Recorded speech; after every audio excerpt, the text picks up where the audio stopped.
Now, paano po natin malalaman na ang isang mangaral ay nagsasabi po ng katotohanan? Alam nyo mga kaibigan at mga kababayan, ang salita po na kanilang ginagamit, ang Biblia, katotohanan po yan.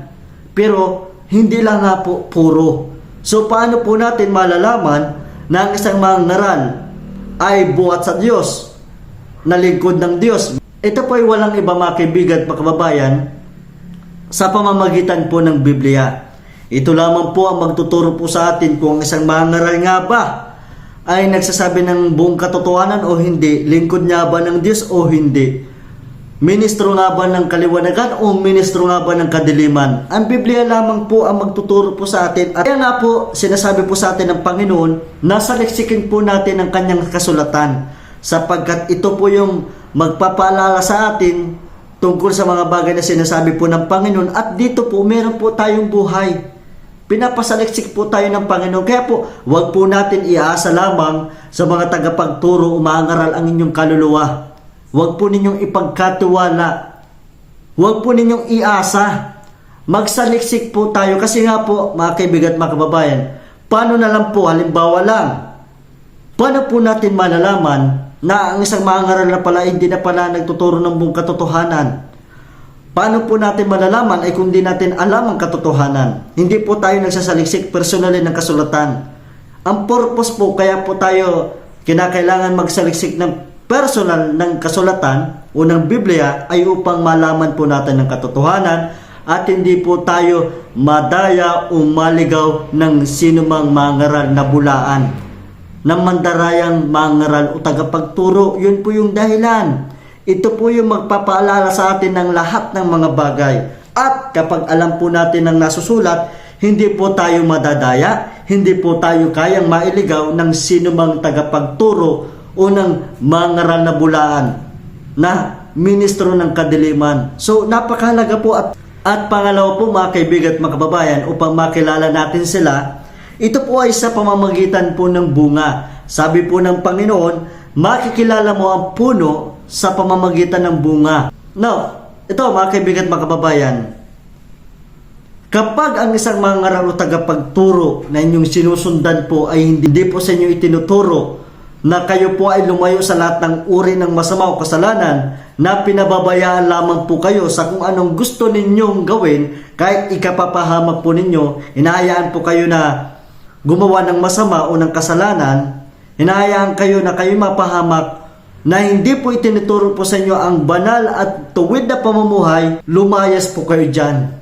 Huwag po ninyong kikilalanin ng mangaral na yan kung nag-iibig po kayo ng kaligtasan. Kung nag-iibig po kayo ng buhay na walang hanggan, huwag po ninyong pakikinggan, huwag po ninyong paniniwalaan ang mga ganong mangaral. Kasi nga po, yan pong mangaral na yan ay hindi po lingkod ng kaliwanagan. Hindi po mangaral ng Diyos ng kaliwanagan, kundi lingkod po ni Satanas. Yun po ang katotohanan, yun po ang sinasabi sa atin ng Biblia.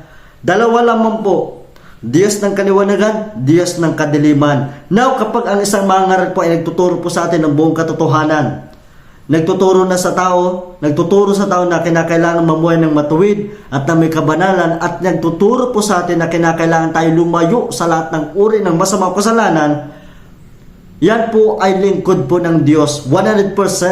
At ito pa, siya po ay nagtuturo at hindi po nagpapahintulot ang mga bagay po na hindi po ipinahintulot ng Biblia.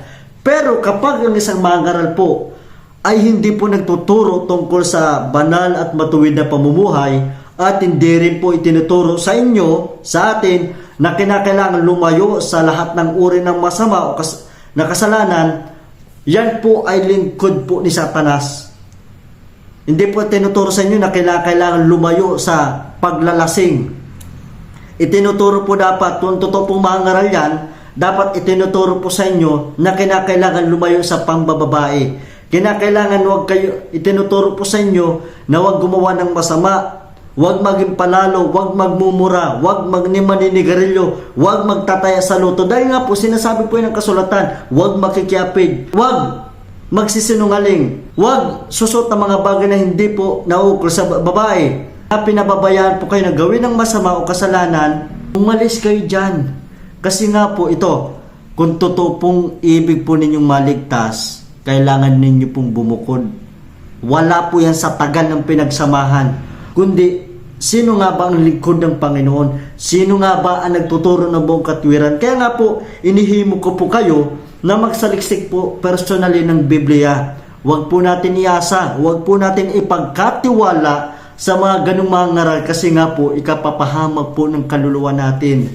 Now, kung concerned po tayo sa ating kaluluwa at ibig po natin magmana ng buhay na walang hanggan, ito lamang po ang kailangan po natin gawin. Magsaliksik, alamin ang katotohanan, then ipamuhay po personally.